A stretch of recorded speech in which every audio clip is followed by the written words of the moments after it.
Ada orang yang haji itu ziarah ke sana ke rumah fisik saja. Dia cuman pengen lihat Ka'bah kayak apa, sehingga kemudian cuman dapat gelar haji lah kira-kira. Tapi ada orang yang kedua, orang yang ziarahnya tidak ke rumah fisik, tetapi ke rumah spiritual Nabi Ibrahim. Dia tidak hanya mendapatkan gelar haji sebagai sebuah simbol hablum minan nas, tapi dia akan mengikuti jalan spiritual Nabi Ibrahim, yaitu menjadi Khalilullah atau menjadi kekasih Allah.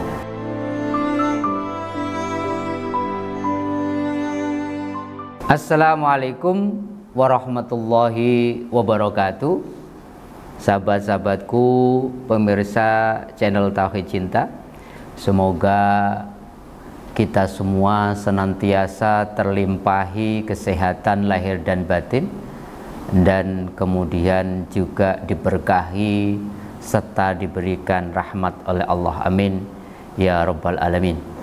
Sahabat-sahabatku, musim haji telah tiba.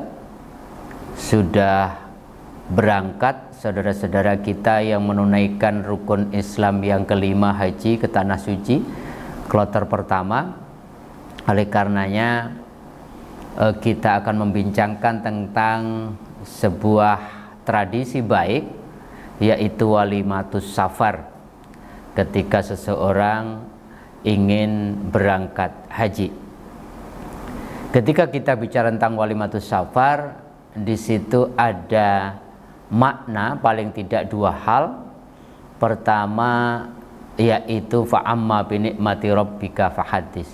Orang datang kemudian diundang oleh orang mau berangkat haji. Yang berangkat haji ingin berbagi kebahagiaan bahwa setelah menunggu waiting list beberapa tahun lamanya, akhirnya mendapatkan panggilan rohani bisa berangkat haji. Maka wujud tasyakurnya mengundang kerabat, saudara, tetangga untuk datang, untuk diajak bersama-sama berbahagia, bertasyakur, mengucapkan syukur kepada Allah. Tetapi yang kedua tentunya selain ungkapan syukur, orang yang mengundang walimatus safar saya kira menginginkan doa dari orang-orang yang hadir agar perjalanan haji sekaligus umrohnya dilancarkan, dari berangkat dari tanah air, waktu di sana sampai pulang lagi dalam kondisi selamat dan mendapatkan haji atau hajjah yang mabrur atau mabrurah.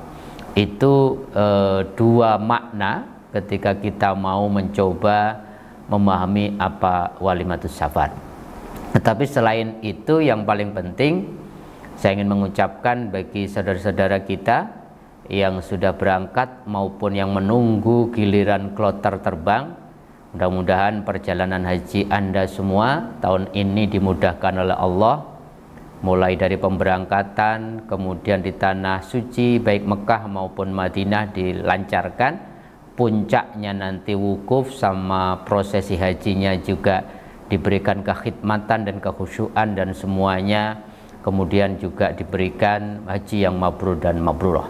Oleh karenanya pada kesempatan mulia kali ini kita juga akan mencoba membincangkan tentang apa saja yang mesti dipersiapkan ketika seseorang berangkat haji.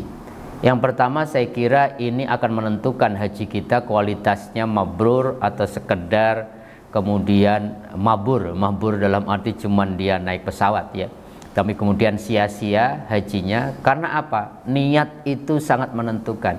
Innamal a'malu binniat. Sesungguhnya amal termasuk ibadah haji tergantung niatnya. Niatnya apakah sekedar pengen dipanggil Pak Haji atau Ibu Haja, ataukah pengen sekedar memenuhi keingintahuan atau ikut-ikutan kalau nggak haji nanti yang lain sudah pada haji dan seterusnya. Maka niat penting. Maka luruskan niat hanya labbaik Allahumma hajjan. Niatkan, niatnya lurus hanya tuh, ya Allah, saya hadir untuk memenuhi undanganmu, pengen ketemu engkau, melaksanakan haji, menyempurnakan rukun Islam kami yang kelima. Oleh karenanya Di dalam konteks niat haji ini, Al-Hujwiri dalam Kasyful Mahjubnya mengatakan ada orang yang haji itu ziarah ke sana ke rumah fisik saja. Dia cuman pengen lihat Ka'bah kayak apa, sehingga kemudian cuman dapat gelar haji lah kira-kira. Tapi ada orang yang kedua, orang yang ziarahnya tidak ke rumah fisik, tetapi ke rumah spiritual Nabi Ibrahim. Dia tidak hanya mendapatkan gelar haji sebagai sebuah simbol hablum minan nas, tapi dia akan mengikuti jalan spiritual Nabi Ibrahim, yaitu menjadi Khalilullah atau menjadi kekasih Allah. Sementara Al-Qushairi dalam Risalatul Qushairiyahnya mengatakan ada orang yang haji itu dia perjalanannya perjalanan fisik, perjalanan dirinya, perjalanan egonya untuk menuju namanya Ka'bah yang bersifat fisik itu, sehingga kemudian dia cerita banyak tentang Ka'bah kayak apa, Hajar Aswad kayak apa dan seterusnya. Tapi ada orang yang kata Al-Qushairi, dia melakukan perjalanan dengan hati. Untuk apa? Untuk memenuhi sang pemilik Ka'bah, yaitu pemilik Ka'bahnya tentunya Allah Subhanahu wa taala. Kalau yang perjalanan fisik, maka dia merasa kalau sudah tahallul, sudah selesai prosesi hajinya, dia dianggap tidak perlu menjaga hal-hal yang dapat kemudian merendahkan dia, mengganggu hajinya. Dianggap sudah selesai haji, dia bebas lagi. Tetapi kalau orang perjalanannya lewat hati, walaupun dia sudah kembali ke tanah air, dia tetap menjaga esensi dari ihram, esensi tawaf, esensi sa'i, esensi melontar jumroh dan seterusnya. Jadi perjalanan rohaninya terus berlanjut untuk hajja ya hujju hajjan, yaitu orang yang terus dengan sengaja menuju mendekati Allah Subhanahu wa taala. Sahabat-sahabatku, kalau niatnya sudah lurus untuk betul-betul ketemu Allah, menjadi manusia Khalilullah kekasihnya, maka bekal menjadi penting. Persiapan haji kemudian juga tidak kalah penting. Haji itu adalah ibadah yang mencakup 3 hal. Ibadah jasadiyah, maka fisiknya juga harus kuat. Kemudian ibadah maliyah, kita tahu haji tidak murah, harus mengeluarkan uang dengan nilai tertentu yang buat banyak orang Indonesia harus menabung, harus kemudian ya sesuatu yang buat kebanyakan mayoritas umat Islam di Indonesia tidak murah. Maka haji itu ibadah maliyah, maka Allah mewajibkan bagi yang mampu saja. Tapi yang tidak kalah penting selain fisiknya, persiapannya, karena tawaf juga ngelilingi Ka'bah butuh fisik yang kuat. Sa'i 7 kali 700 kali 7 4.900, kurang lebih 5 kilo juga membutuhkan fisik. Harta juga harus ada, kalau nggak mampu bahkan nggak wajib haji. Tetapi yang tidak kalah penting selain fisiknya prima, hartanya ada, tetapi haji juga ibadah rohaniyah, ibadah hati, maka mempersiapkan hati juga tidak kalah penting. Setelah fisiknya oke, hartanya kemudian ada, hatinya bersih, disertai niat yang lurus, maka persiapan bekal sabar ini juga tidak kalah penting. Sebab kita bertemu kurang lebih tahun 2025 itu kurang lebih 2 juta sampai 2.500.000 orang itu bersamaan di satu tempat di Padang Arafah untuk melakukan prosesi inti haji. Maka dengan latar belakang bahasa, budaya, negara ini kalau nggak sabar itu juga sesuatu yang tidak mudah, akan merusak kekhusyuan, kekhidmatan ibadah haji kita. Maka bekal sabarnya nggak boleh habis. Jadi sabar menjadi penting di situ. Sabar ketika di hotel dengan orang yang boleh jadi tidak kita kenal sebelumnya. Sabar di perjalanan, sabar ketika beribadah di Masjid Nabawi maupun di Masjidil Haram, sabar di kendaraan, semuanya membutuhkan sabar. Sabar antri ketika makan. Maka kalau sabar ditinggal, maka kemudian berat bagi kita untuk menjaga hati kita untuk tetap fokus pada ibadah dan seterusnya. Selain kesabaran, bekal yang tidak kalah penting adalah wa tazawwadu fa inna khairazati taqwa, yaitu berbekalah kalian, maka sebaik-baik bekal adalah ketakwaan. Ketakwaan itu apa? Jadi selama haji diharapkan kita ini selalu connecting sama Allah, zikir sama Allah, menjaga aturan-aturan Allah, menjaga perintahnya, menjauhi larangannya, gitu ya.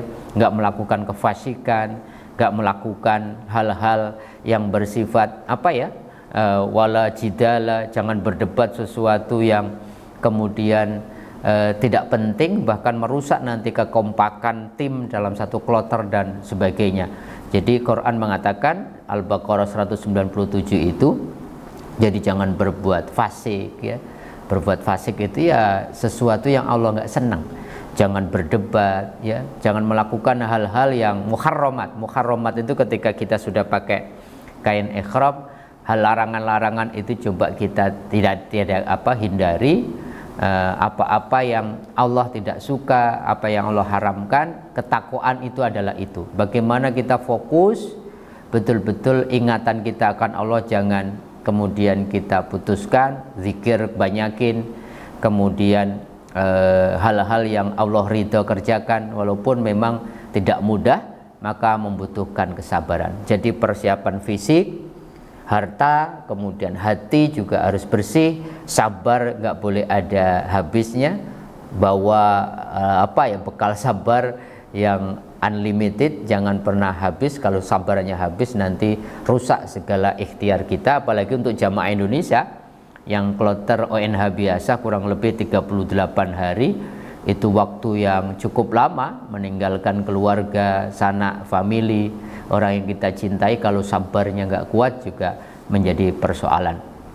Selain itu saya kira ada beberapa catatan yang penting ya disampaikan oleh para ulama, oleh Allah dan Rasulullah sendiri, bagaimana ketika kita kemudian beribadah, apalagi ini ibadah yang Masya Allah luar biasa, puncak keislaman seseorang, ibadah haji melibatkan itu tadi, ibadah fisik, ibadah harta maupun ibadah. Yang pertama, pesan Allah adalah wattaqullaha mastata'tum, yaitu kerjakan nanti ibadah-ibadah manasik haji, manasik umrah maupun ibadah yang lain semampu kita.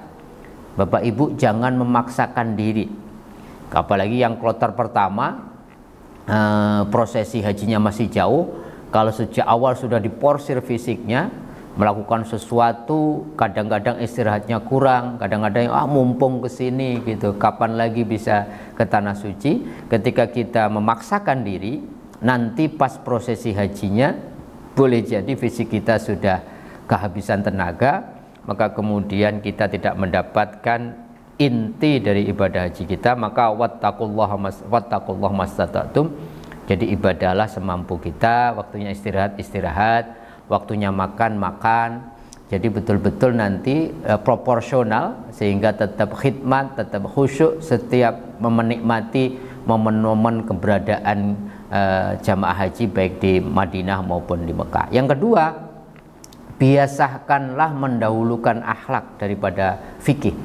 Jadi akhlak itu berarti apa? Menjaga orang lain, memuliakan orang lain.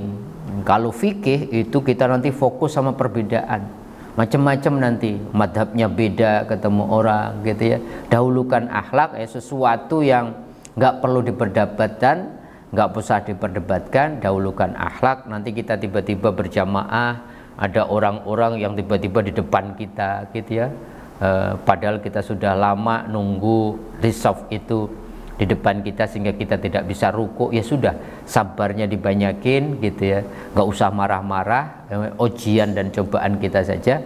Jangan kemudian mendebatkan sesuatu yang ma'ihtilafiyah, sesuatu yang gara-gara perbedaan madhab kemudian malah kita berdebat, kita tidak memuliakan orang, berarti akhlaknya kita nomor dua kan, kita fokus kepada fikih. Maka dahulukan akhlak daripada mendahulukan, mempermasalahkan sesuatu yang memang dari sononya memang berbeda-beda. Ada Maliki, Syafi'i, Hambali, Hanafi, ada bahkan Ja'fari, jamaah Islam dari Iran, dengan latar belakang budaya yang beda-beda, jangan fokus sama perbedaan itu, tapi fokuslah sama saling memuliakan, saling menghormati. Itu namanya mendahulukan akhlak dibandingkan fikih.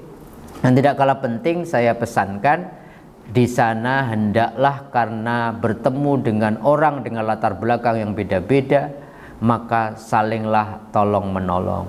Jangan kemudian egois gitu ya. Biasakanlah wa ta'awanu 'alal birri wa taqwa, saling memuliakan, saling menolong, saling membantu.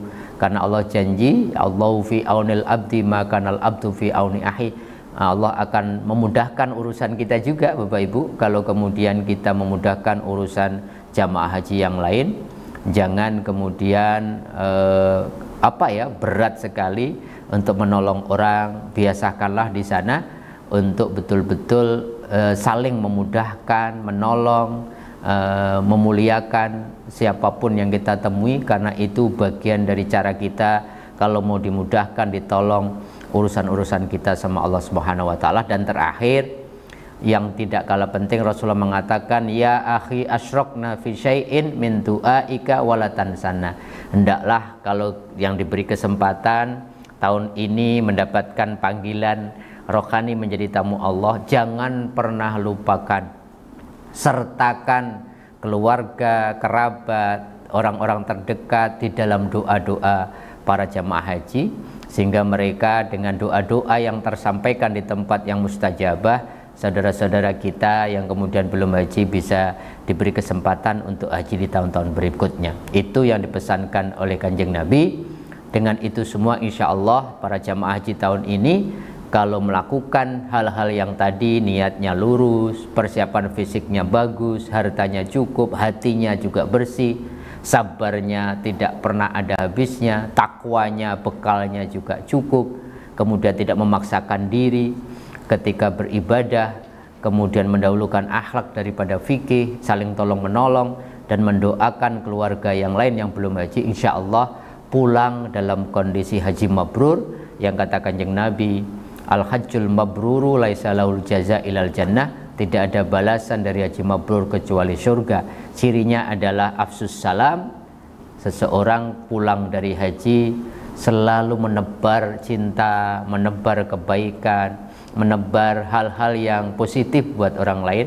Watibul kalam, ciri haji mabrur adalah lisannya semakin santun ketika berbicara, ya, memuliakan orang dengan pembicaraannya, betul-betul terjaga betul lisannya. Dan yang terakhir adalah wa'id amuto'am, pulang dari haji sudah menjadi pribadi yang welas asih, gampang berbagi apa yang dia punya kepada orang lain. Mudah-mudahan jamaah haji, wabil khusus jamaah haji Indonesia tahun ini adalah jamaah haji yang betul-betul dimudahkan oleh Allah dari prosesi pemberangkatan sampai kepulangan. Di sana juga dapat khidmat, dapat khusyuk di dalam menjalankan hajinya, dan semuanya mudah-mudahan menjadi haji yang mabrur dan mabrurah. Mohon maaf apabila ada yang kurang berkenan. Wal afu minkum. Wassalamualaikum warahmatullahi wabarakatuh.